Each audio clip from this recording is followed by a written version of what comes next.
There are people out there who are so vehemently opposed to all that is good, true, and beautiful that they are willing to murder in cold blood anybody who is effective at advancing the cause for that which is good, true, and beautiful, because that's what Charlie Kirk did.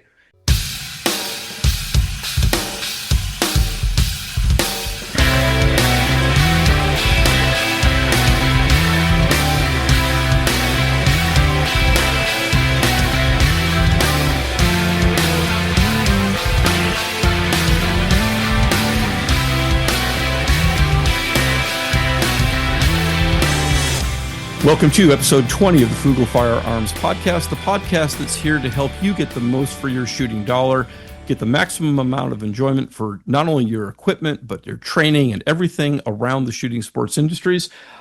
But today's a little bit of a different show, and in a kind of a bad way.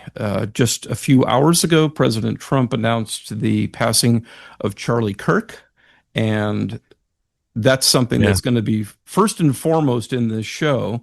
And when we bring on our guest, he's going to, I'm sure, have some thoughts about that.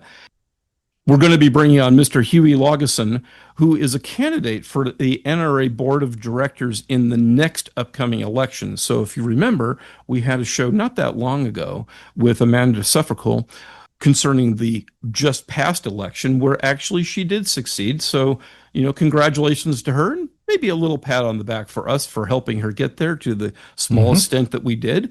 But we're going to bring on Huey because Huey's doing his homework well in advance and trying to develop advocacy.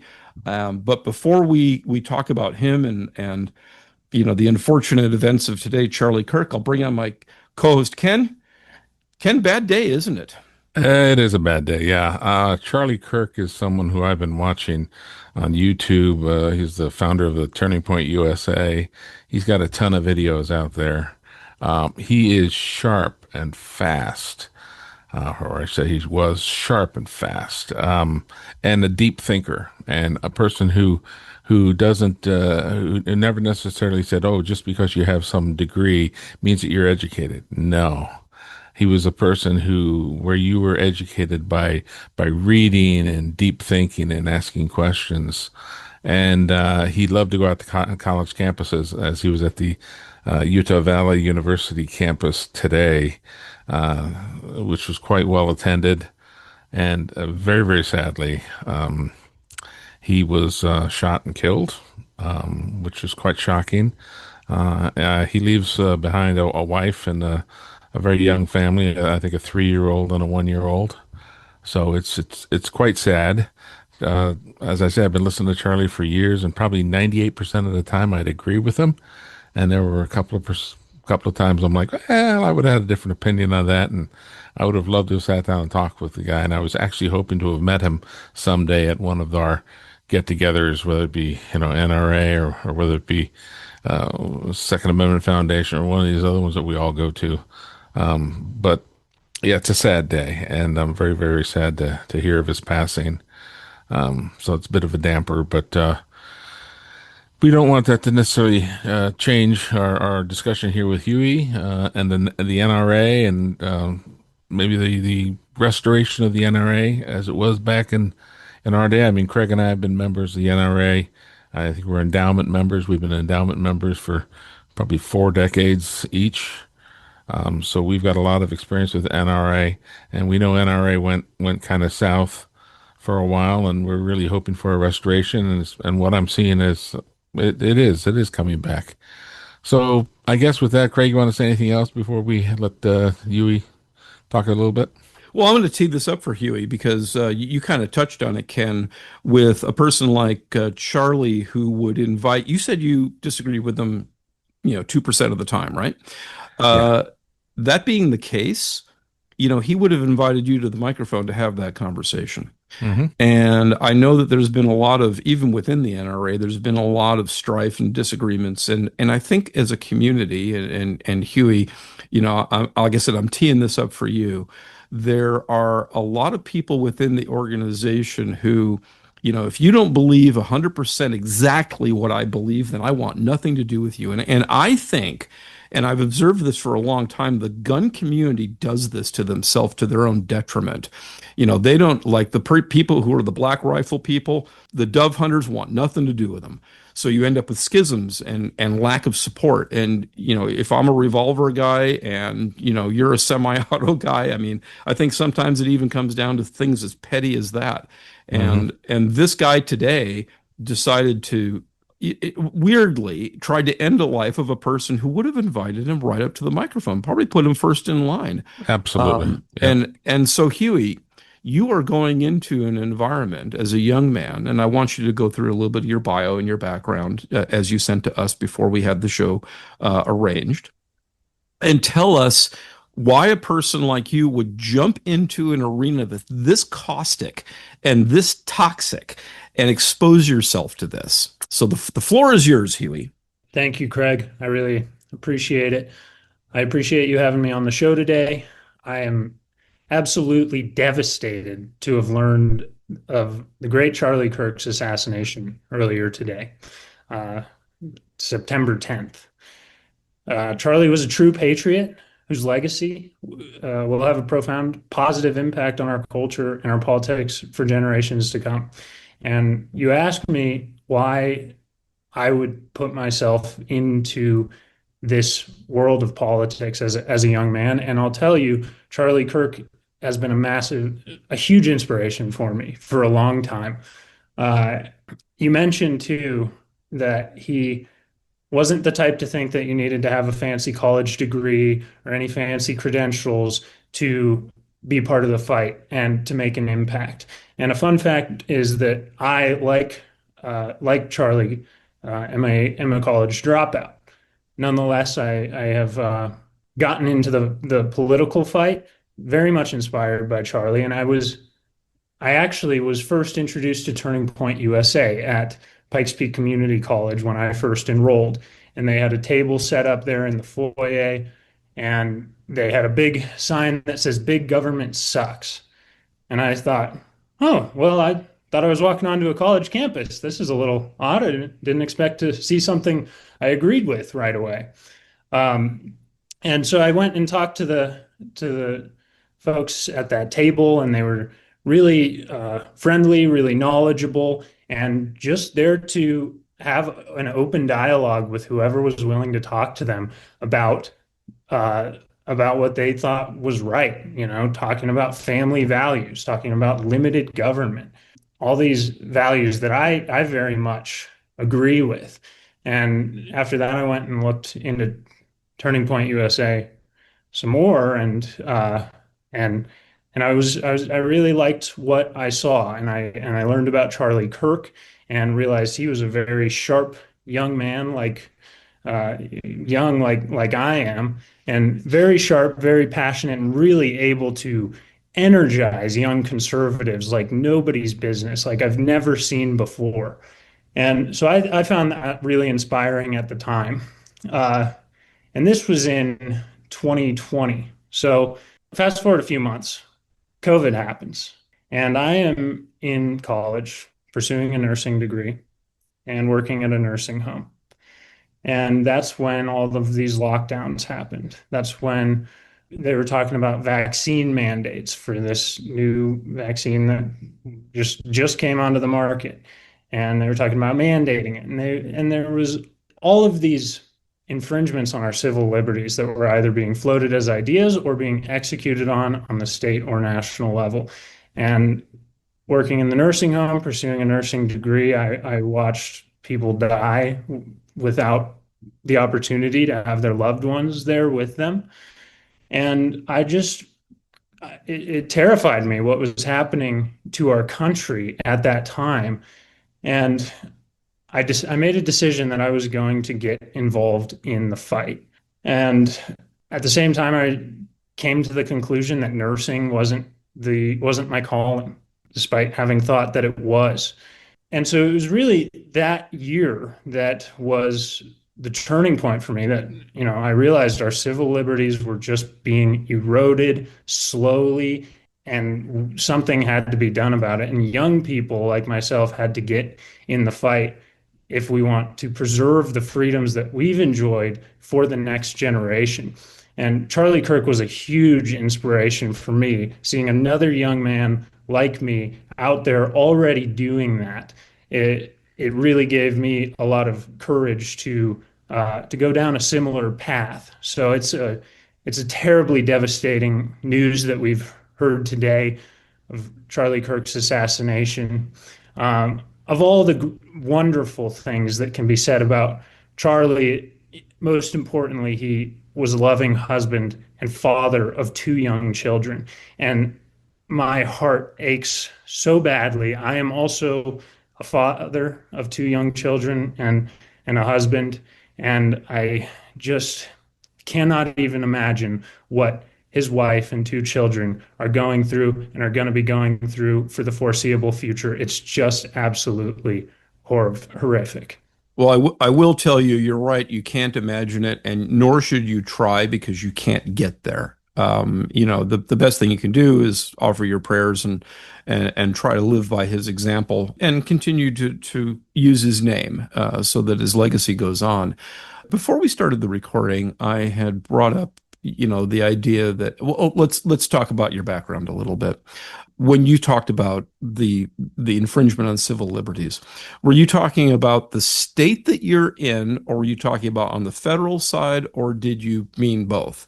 Because you come, listeners, he comes from a state that's not necessarily the friendliest to our Second Amendment rights. So go with that a little bit, Huey, please. Yeah, I mean, very much the state level. I live in Colorado. I was born and raised here, and during COVID, we were a total lockdown state. And then when we weren't completely locked down, you could not enter any business without being forced to have a mask on your face, anything like that. So it was a particularly bad time for freedom in Colorado during COVID in 2020. Fast forward a few years, now we have a legislature that has just been on an aggressive onslaught against our Second Amendment rights over the past several years, really starting back in 2012 when Bloomberg came into the state and dumped millions of dollars to get a magazine, quote unquote, high capacity magazine ban passed, which is now law in Colorado. Since then, we've seen multiple attempts at assault weapons bans where they've defined assault weapons so broadly to even include many common handguns. And we've seen age increases to purchase rifles and shotguns from 18 to 21 years old. We've seen those same age increases on ammunition for those firearms. So in Colorado, if you're an adult between the age of 18 and 20, you could have a family. You could be a head of household who has a family to provide for and to protect. And the government is not going to guarantee their safety, but they will guarantee that you're not allowed to have a gun. And that's a horrible thing. Earlier this year, we had another attempt at assault weapons ban. It was ultimately amended down. Well, it was ultimately amended into really transformed via amendments on the Senate floor during second reading from an assault weapons ban into a permit to purchase regime. Vast swath of common semi-automatic firearms are effectively outlawed. The manufacture, sale, and transfer of these firearms is effectively outlawed unless a prospective buyer of one of these firearms goes through an onerous permit to purchase scheme where first they have to go to their county sheriff and take a background check and get the sheriff's discretionary approval for a permission card. And this permission card does not give you the permission to purchase a firearm. It just gives you permission to go and take a training course, a mandated 12-hour training course that has to happen over the course of at least 2 days. And you'll pay a fee for that. in addition to the fees that you paid at the sheriff's office for the sheriff's time, as well as the background check, then you will be required to take you'll be required to take a written exam on the contents of the training course and score at least 90% on that.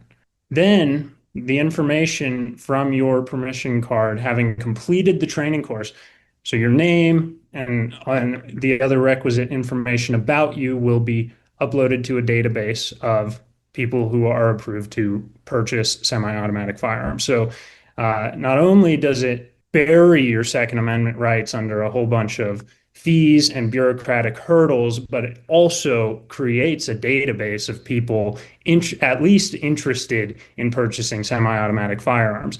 But I'll tell you what, nobody's going to go through all of these chutes and ladders to not buy a semi-automatic firearm. So this creates a state-run list of gun owners in the state of Colorado. We filed a lawsuit against this measure. It's called Senate Bill 25-003. Tell us who we is. So I am the executive director of the Colorado State Shooting Association. That is the official state association of the NRA in Colorado. And so we are autonomous from the NRA. We have our own board of directors. We do virtually all of our own fundraising, but it is our mission to carry out the mission of the NRA on the state level in Colorado. And so in accordance with that mission, on September 2nd, we filed a lawsuit against Senate Bill 25-003, challenging its constitutionality and seeking to have it struck down. Did you get an injunction? We are not going for a preliminary injunction. I don't want to get too far into the weeds of our legal strategy because I am not a lawyer. However, we are not going for a preliminary injunction. We are going for declaratory relief, essentially saying an ultimate ruling that this law is unconstitutional and cannot stand. I have to give you a compliment here, Huey, because you said that when you started in nursing, which is not the easiest thing to do on a personal or professional level. And then you started in nursing homes, which makes it like 4 times worse, I think, that now you've put yourself in an arena where you also have a tremendous amount of patience. And let's say you have to be magnanimous to a degree to survive mentally, I think, in this space that you've put yourself in. Because at your age, and how old are you, sir? I'm 25 years old. Yeah. And I mean, I'm already sort of sitting here in awe of you that you can, be this articulate and already be in the position that you're at the state level. I think that there's a very bright future for you. I do kind of want to roll back a little bit to, Charlie Kirk died for his convictions. I mean, he didn't plan to die today, but I think he always knew that there was risks. He probably had threats against him all the time. Sure. Do you worry about the position that you've put yourself in, either in terms of your future professional capabilities, your safety, or anything else? Because, your name's out there, and this is a war, right? Not a shooting war. Well, Culture war. Maybe it is a shooting war as of today, and it has been in the past. But, while this is not technically a political show, it sure seems that one party is the one who keeps doing the shooting and the other one doesn't. And I just kind of want to get your take on, what does your wife think about this? What do you worry? What keeps you up at night? Well, I'll tell you what, this incident, this tragedy today, it raises a lot of alarms for me. And it is a stark reminder of the reality that there are people out there who are so vehemently opposed to all that is good, true, and beautiful that they are willing to murder in cold blood anybody who is effective at advancing the cause for that which is good, true, and beautiful, because that's what Charlie Kirk did.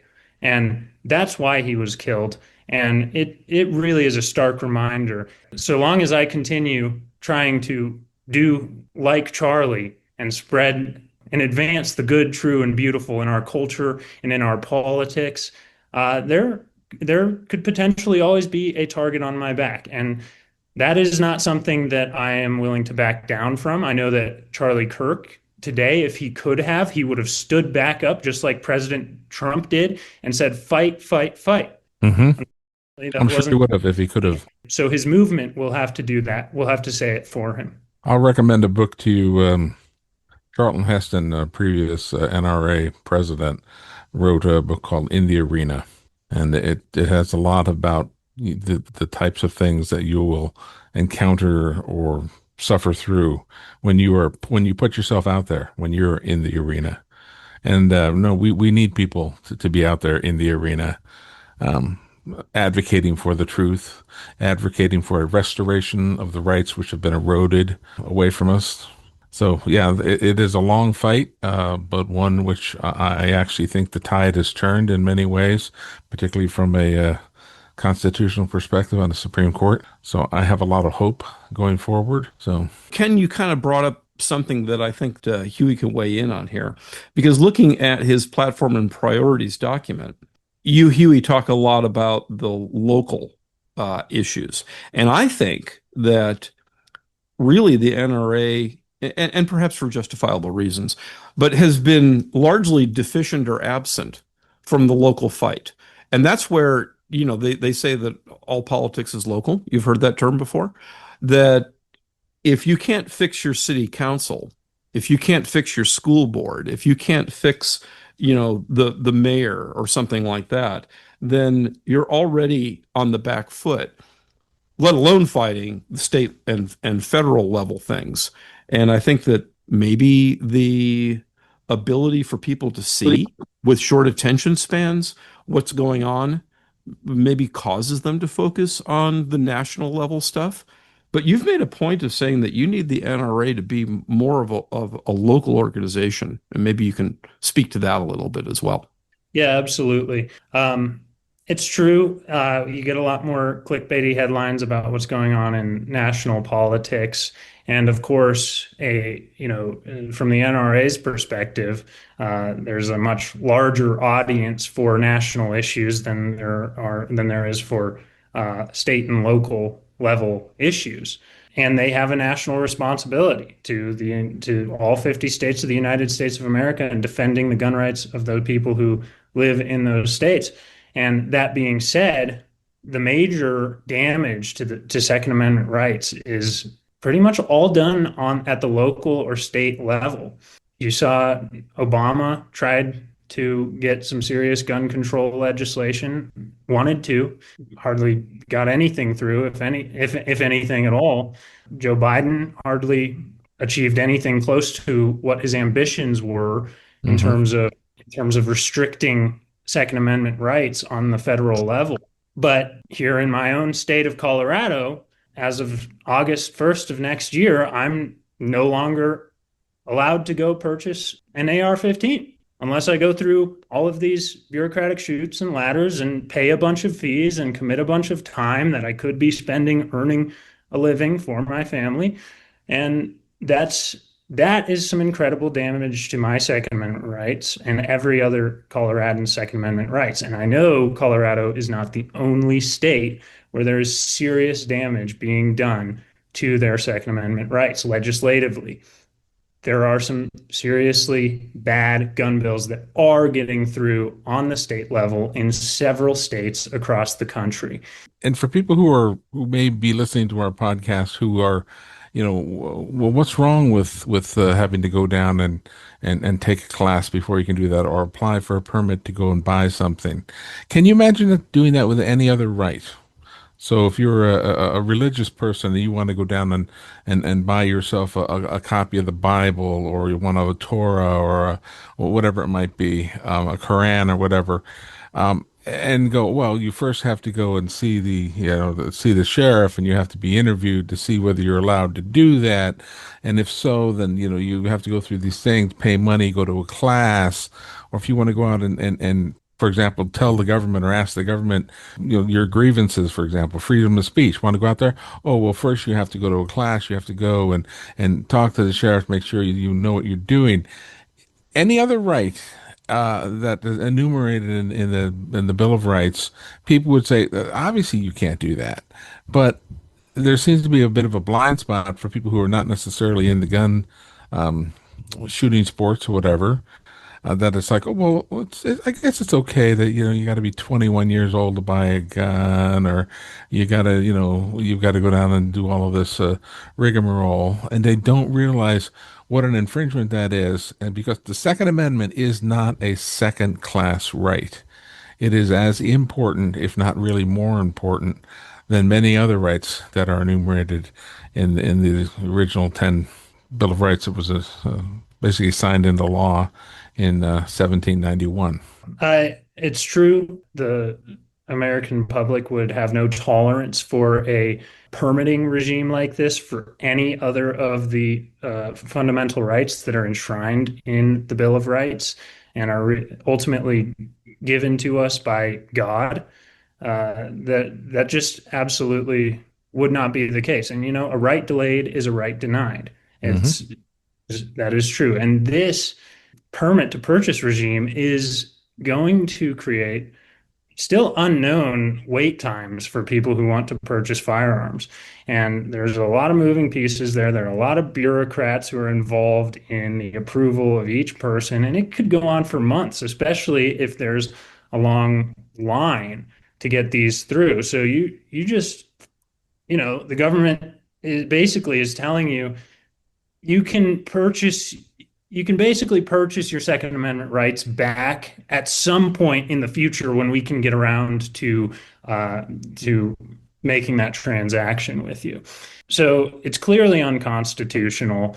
New Mexico's 7-day waiting period to obtain a firearm that you've purchased was actually just struck down in the 10th Circuit, which is the same circuit, federal Circuit Court of Appeals that Colorado is in. Hmm. And that lawsuit was actually litigated by the same team that we have hired to represent us in our lawsuit against Senate Bill 25-003, which is the Mountain States Legal Foundation's Center to Keep and Bear Arms.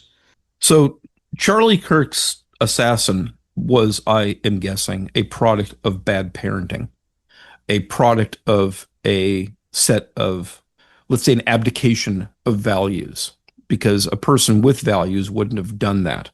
You mentioned in your platform and priorities that you don't have to just win the hearts and minds of the NRA membership. That's functionally important for you to get elected. But ultimately, to be effective, you have to win the hearts and minds of the general population against the backdrop of particularly the state you live in. And we're in California, so we face similar issues. New Mexico, Oh, as you yeah. mentioned, does. New Jersey, Illinois, many other places, face these issues related to the Second Amendment. But if the people don't understand the purpose of the Constitution, the founders' intent, and don't understand the value of what they're marginalizing by saying, well, we like these other rights, but we don't think you should have a gun. How are you going to, what is your plan, Huey, to win the hearts and minds of those people and convert them? At least if maybe they're not become NRA members, but they're not out marching in the street against you either. Well, I think that it's important to demonstrate the power of the self-defense power that we have in the Second Amendment, and in being able to arm ourselves and use those arms to defend ourselves if need be. I think it's really important to reach out to segments of the population, like young women are a great example of this. Firearms are the great equalizer. There are young women, and many more of them are pursuing careers today than in generations past. And they're living in these big cities and in whatever apartment they can afford and having to take public transportation to get to work. And you see terrible incidents like we saw in North Carolina just the other day, where violent attacks on public transit, for example, Mhm. Yeah. becoming increasingly common, and people are being murdered just trying to get to work or get back home from work, just like this gal in North Carolina was. And of course, if a young woman is attacked by a much larger man, she's probably not going to knock him out if she throws a punch. He's definitely most likely much stronger than her. But if she has a firearm, she does have a chance of winning that fight. And I think it's important to highlight to young women that this is the great equalizer. This gives you the ability to defend yourself in a world where half of the population just is stronger than you and could be evil. We have a group here in San Diego that I'm a member of San Diego County Gun Owners, and we've done a lot for advancing the Second Amendment here in San Diego as well as California wide. We're actually even referenced by the United States Supreme Court as being a very good model, role model. Anyway, Yeah. we have several programs. We have shooting socials, and we also have one called Not Me SD, which is for basically women shooters, and it's just for women shooters to show up or want a firearm for self-protection. They might be the first time they've ever fired a gun, so they're going to come out, and it's all with other women because that's always the dynamic. Men teaching women. Well, you're married. You may know about that. I'm married. I know about that. Oftentimes, the man is not necessarily the best person to teach a woman. So, women teaching women on firearm safety and shooting sports. And some of those individuals, they've even been given gifts of firearms that they can have registered to them if they're in need of a firearm to protect themselves against an abusive spouse or an abusive boyfriend, or they're being stalked or something like that. And they don't necessarily have the financial resources. San Diego County Gun Owners Not Me SD has been known to help them purchase, get registered, and get their concealed carry weapons permit, and get that all expedited through the San Diego County Sheriffs so that that individual can be safe, as safe as they can be, barring having their own Secret Service protection detail. Well, I want to go back to what you mentioned about Irina Zaruska. I hope I didn't butcher her name. The unfortunate young woman who was seeking freedom and safety from a war zone, and she comes here and ends up dead. I don't know that in her case a gun on her would have mattered. She didn't anticipate the attack. She had no reason to anticipate the She attack. didn't see it coming. Yeah, and the other person was behind her. But to your point, Huey, no one else on that train took action. No. Now, I don't know whether their public transportation system is a gun-free zone, but the fear, arguably that guy's mentally incapable of maybe experiencing fear anyway. That's a separate topic. That doesn't mean that he shouldn't be punished. Not saying that in the least. But for your average criminal who can't experience fear, if he thinks that two, three other people on that train are armed and will drop him in his tracks for doing what he did, maybe that doesn't happen in that environment, in that place at that time. But he gets up and walks out, and everyone looks at him. And I guess, I could be wrong on this, but I think the woman sitting on the left, as you look at the camera image, is a judge. That's something Really? yes, that's something I saw this morning. I could be wrong about that, but that I believe My goodness. is a judge. And how do we handle that situation to get people to not only understand the right, Huey, but to exercise the right for the benefit of the larger public? Yeah. Just you have a certain degree of responsibility to your fellow neighbor, as a good upstanding citizen. But go ahead, Huey. Yeah, well, I think, and this is one thing CSSA does. We very often post to social media stories of instances where people have used a firearm for self-defense and saved perhaps not even just their own lives, but the lives of others around them as well. And the media, the mainstream media, will never report on these incidents. Right. And so I think it's really important for us as the pro Second Amendment movement to really emphasize those incidents because they happen a lot, and it is compelling to see those examples of when somebody being armed and trained with a firearm was the difference between life and death. That is very important emphasize. I kind of want to jump back a little bit to how do we reach the broader population rather And the than young people too. how do we persuade people that our position, our pro Second Amendment position, is the correct one? Because I don't think we're going to encourage anybody to go get armed and trained with a firearm unless they agree that it's important that we have the right to do that. So we need to start with changing hearts and minds, as you point out, is in my platform sheet. And a good example of this actually, while Senate Bill 25-003, the permit to purchase regime, was working its way through the legislature, we pulled out all the stops. We were campaigning heavily in every vulnerable Democrat's district, advocating for a no vote. Because here in Colorado, the Republicans on the state level, they always vote pro-gun for the most part. I mean, if you get a bill like a permit to purchase regime, they, as it stands right now, they will all vote no on it. So we campaigned heavily in these vulnerable Democratic legislative districts, and we did see a few of those votes. We did see a few of those Democrats vote no, but not enough of them to actually kill the bill. But one thing that we did to advocate for no votes and a veto from Governor Polis is we put together an ad. It's called the Defenseless ad. And if you want, I can provide a link to put in the bio if anybody Oh yeah, wants for to. the show notes, I'd love to have that. Yes, please. Absolutely great. So it features Cindy Romero. She was the lady in the Aurora apartment complex who got the footage of those Tren de Aragua gangsters invading the apartment complex, fully armed with rifles. Yes.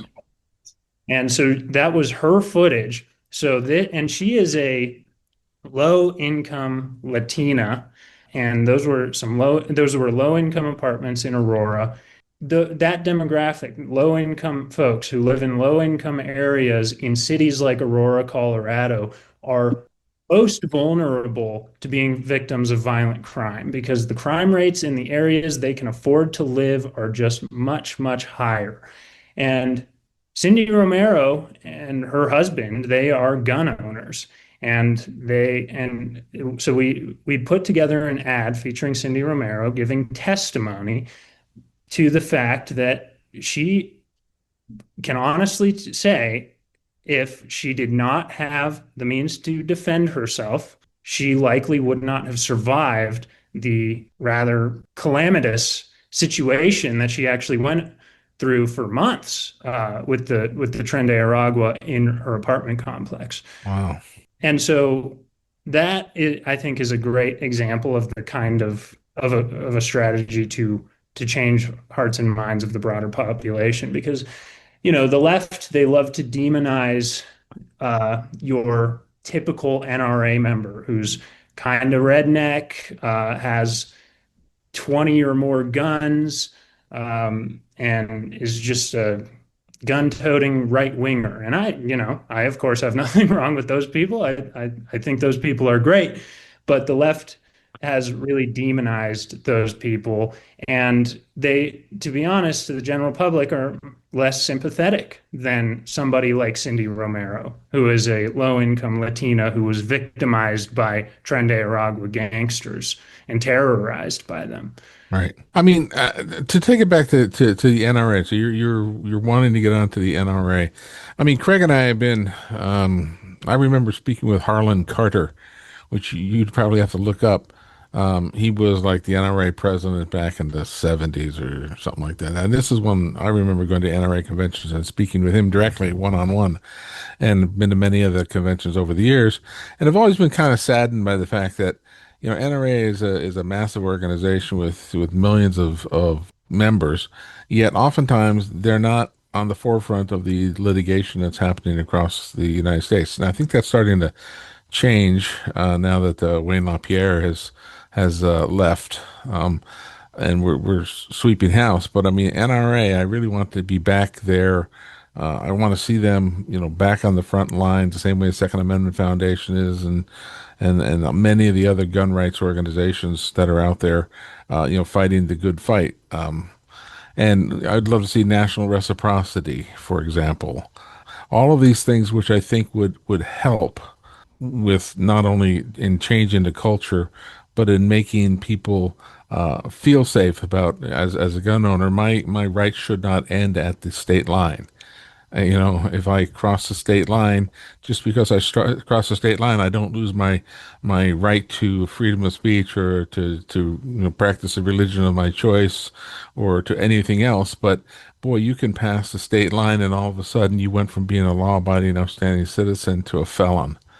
And that type of thing is just onerous. And I really would love to see the NRA back in the fight in a major way, so that we can that the right is recognized universally across all of the nations. And that's where I would like to see it. And is that something that you're going to be hoping to push with your candidacy, and then your if you're successful Well, he in has, another? yeah, in his paper, item number three, attract the next generation of NRA members. And I Hmm. think that's where it starts, because I mean, Ken and I are going to age out at some point, and you're still going to be here, Huey. I mean, I think, why don't you go through those elements, because I think it really goes to the important point that Ken is making. Yeah, absolutely. Yeah, so for one thing, I agree with you, Ken. I would like to see the NRA just in the fight more. And we've seen some positive movement in the right direction here. One example is that the NRA is a co-plaintiff with CSSA on our lawsuit against Prop KK in Colorado. That's the new 6.5% excise tax on all firearms and ammunition. So I applaud the NRA for joining us on that lawsuit, and I'm grateful to them for that. I want to see more of that out of the NRA.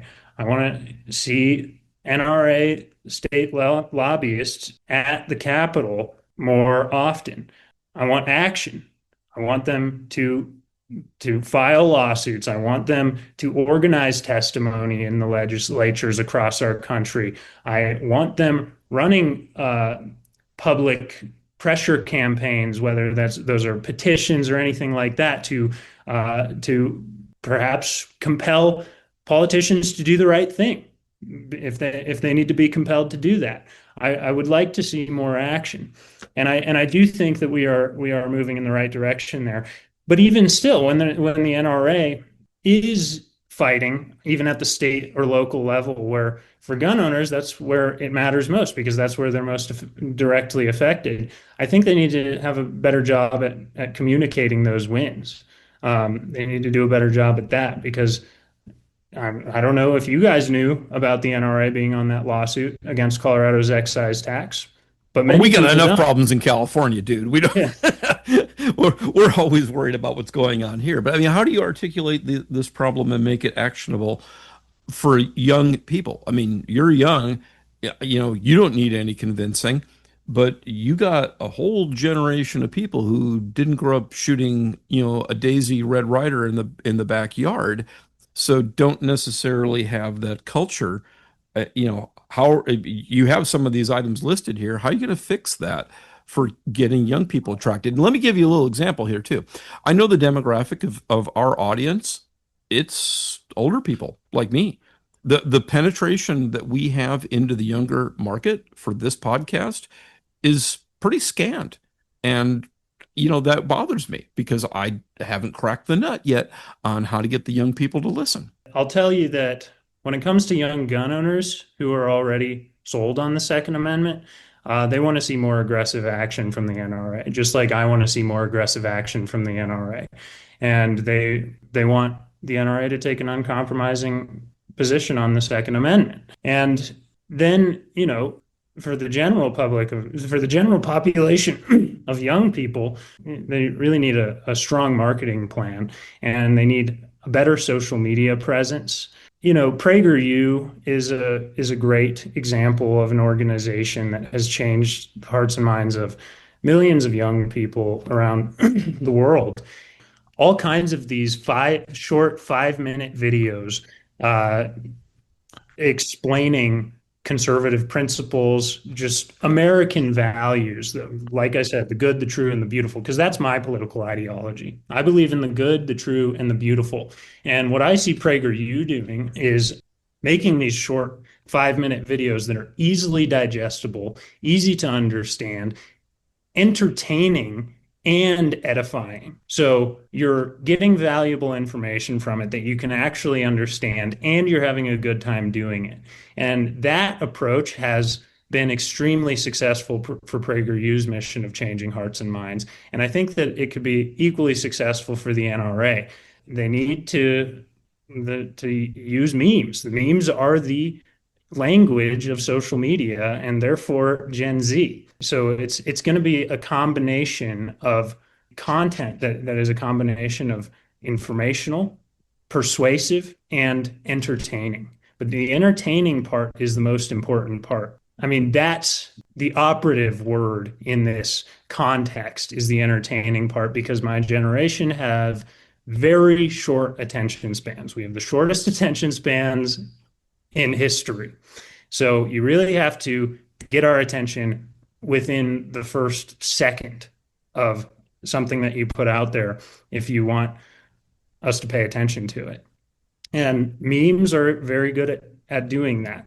If you can make somebody laugh, then they will give you the time of day to provide them with whatever information it is that you're trying to convey to them. Another great example of this is the Firearms Policy Coalition.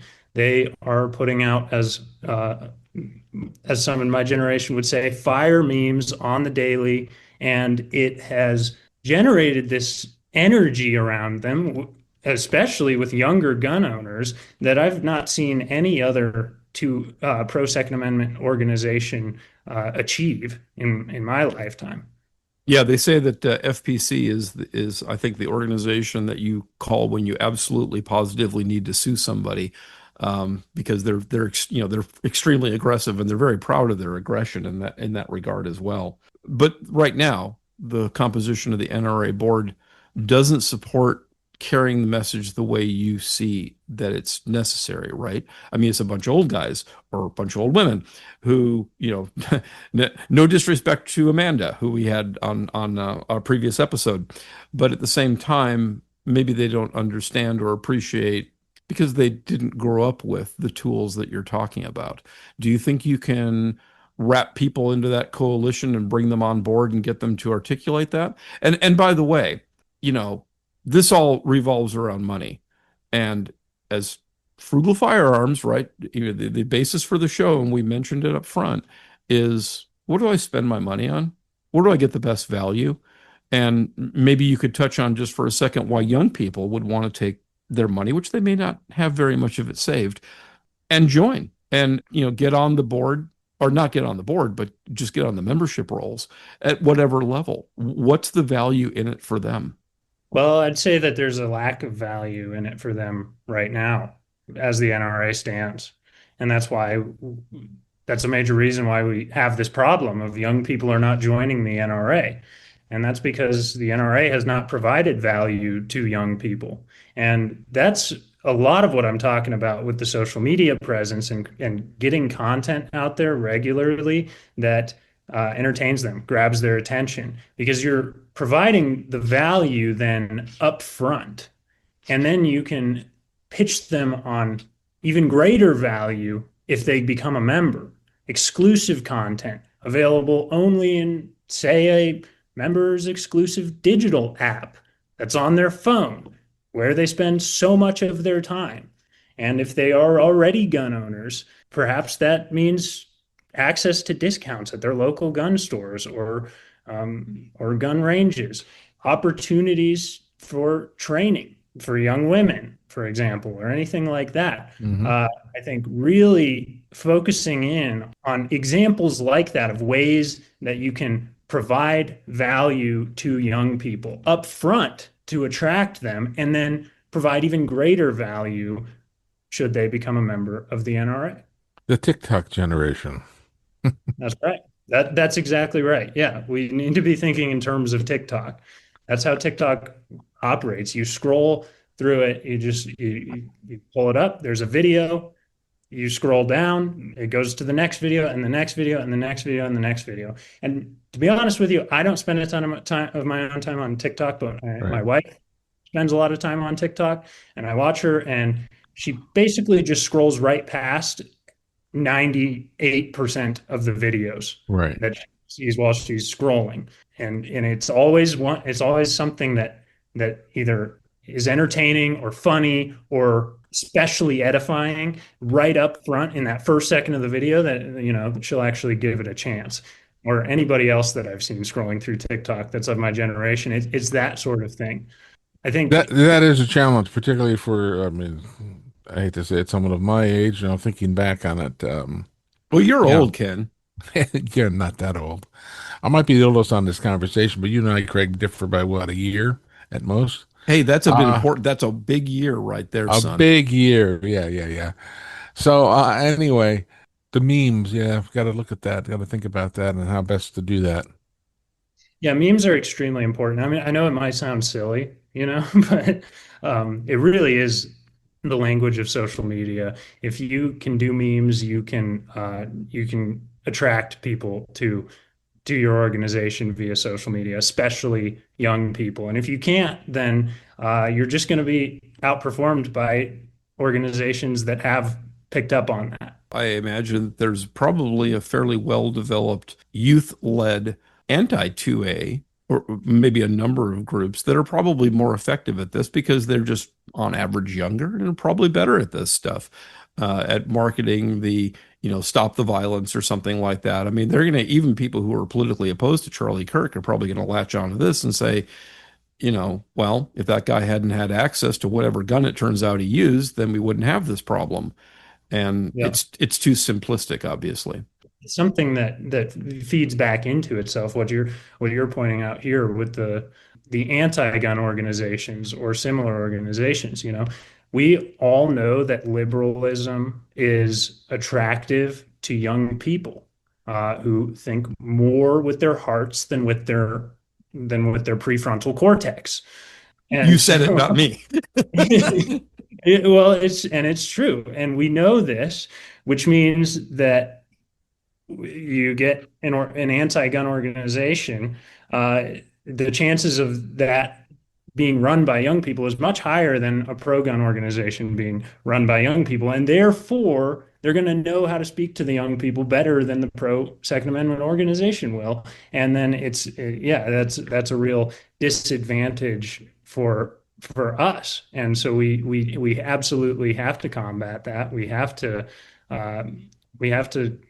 freshen up our content and freshen up the way that we're communicating. And I think most importantly, young people, my generation, for all you can say about it, good and bad, I am seeing a return to family life and a return to valuing family. You've got the trad wife trend on TikTok, and that's a bunch of married, stay-at-home young women who are married and stay at home and take care of the house or take care of the kids if they have kids, and they are posting contents about it on social media, promoting this lifestyle that is really pretty traditional. It's kind of Hmm. what we all saw for every generation throughout human history until very recently. Exactly. It's both traditional and cutting edge at the same time. Yeah. Exactly. Exactly. And the young men also, you're seeing young men propose younger nowadays. I proposed to my wife at 19 years old, Did you and really? yeah, Wow. 19 years old, and we were married that same year. So I was 19 when I got married, and I just spoke to another young couple, same age as us, 24 and 25, a few days ago Hmm. at King Supers, who have been married going on 6 years. And my wife and I have been married going on 6 years.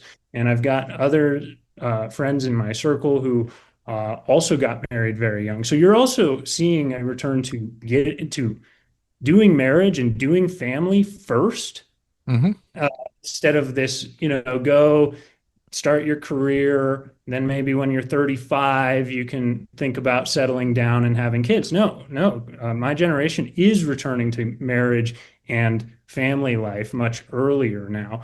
And I think that if we can really lean into that and demonstrate the value of your Second Amendment rights for your obligations as a head of household Right. or stay-at-home mom, and we can really demonstrate how that empowers you to, if we can demonstrate to young men like me the value of the Second Amendment for enabling yourself to meet your basic obligation to guarantee the safety of your wife and kids. Hmm. That's extremely compelling to young men, especially Absolutely.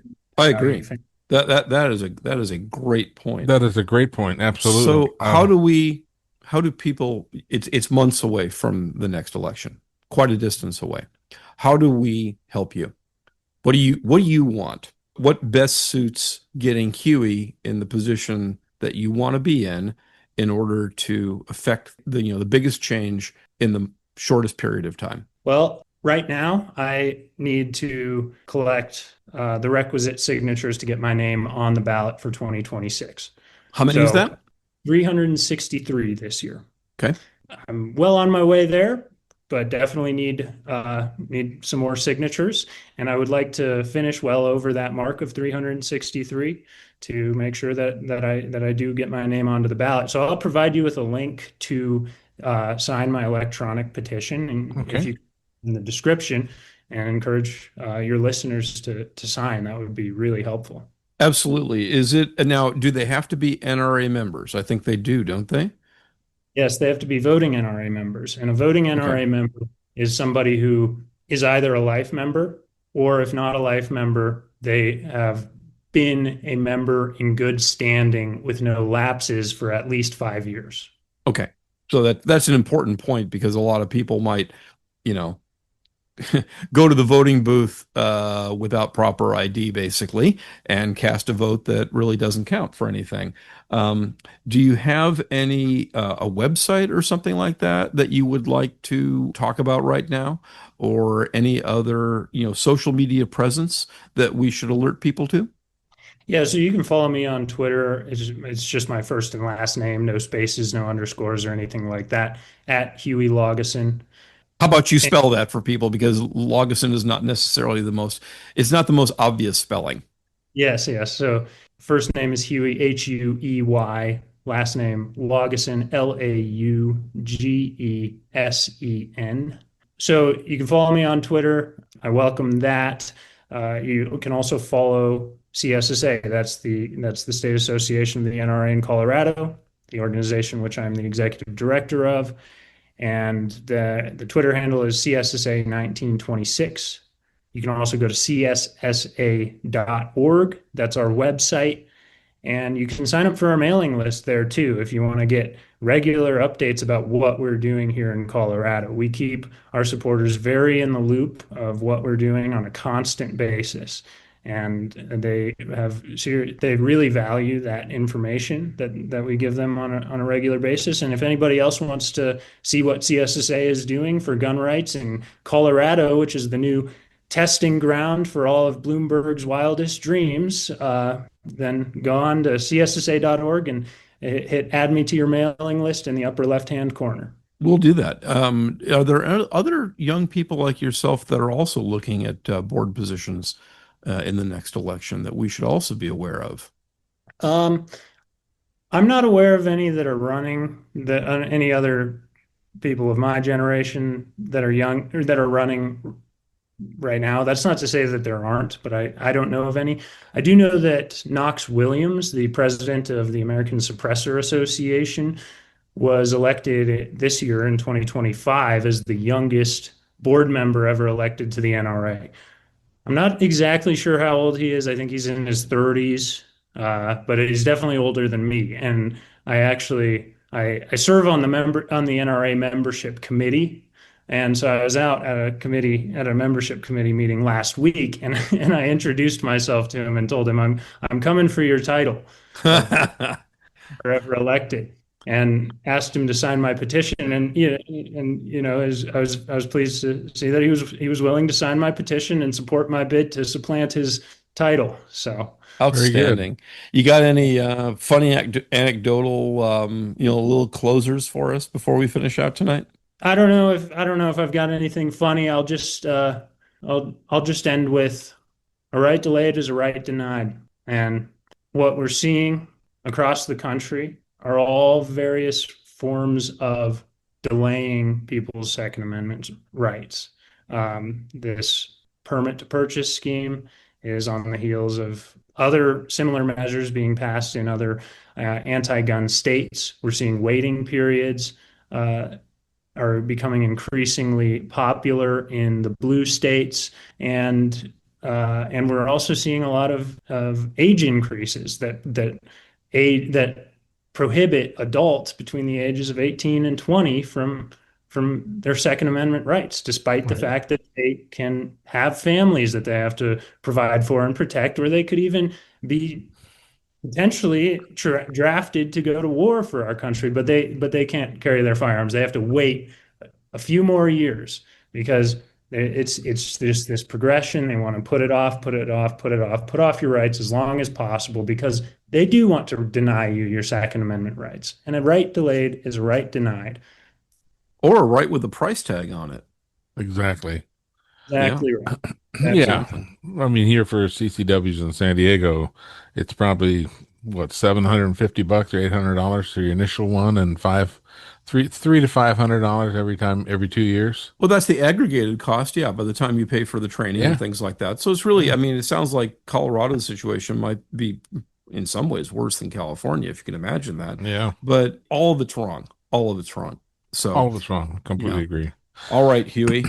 It's been an excellent show. I really do appreciate it. And, I want to talk again before right before the election or when the ballots come out. Let's kind of pencil that in just notionally. When the ballots come out, we want to get a refresher from you, see how things are going, and get awareness out there because you never know how many people are going to, either remember this show or go back and listen to an old show or something like that when we get to that point. Yeah, great. I'm totally open to talking to you again. This has been great. I really appreciate you guys having me on the show. Thank you Yeah, very much. you're most welcome. Today, we've had the opportunity of speaking with Huey Laugesen, who is going to be running for the NRA Board in 2026, coming up here. And we also had the opportunity to mourn the passing of a great Second Amendment and conservative thinker, Charlie Kirk, today. A But great American, a great great American, patriot. Yeah, great patriot. Yeah. exactly. Even if you disagreed with him, he didn't deserve to die for what he believed, and No, even people we opposed, they don't deserve that. no, they don't deserve that. Yeah, But I would encourage everybody to listen to the show and also to tune into some of our previous shows and make us one of your favorites because we've got some great stuff coming up. Okay? exactly. And that's how we get better guests for you is by having more likes and more subscriptions. If you want to reach out to us, if you have a suggestion for someone to be on the show, or if you want to be on the show yourself, and you have an interesting product or an interesting story to tell, you can reach out to us at frugalfirearmspodcast@gmail.com. The website where you can find every episode, including, of course, this one, is frugalfirearmspodcast.com. So, again, likes and subscribes and comments, all those things go into the algorithm. You've heard this a million times if you've watched YouTube or anything else, but it's really true. It does help us grow the audience and grow the show and get you a better product in the future. So, Ken, Huey, thanks very much for your time. Good night, folks.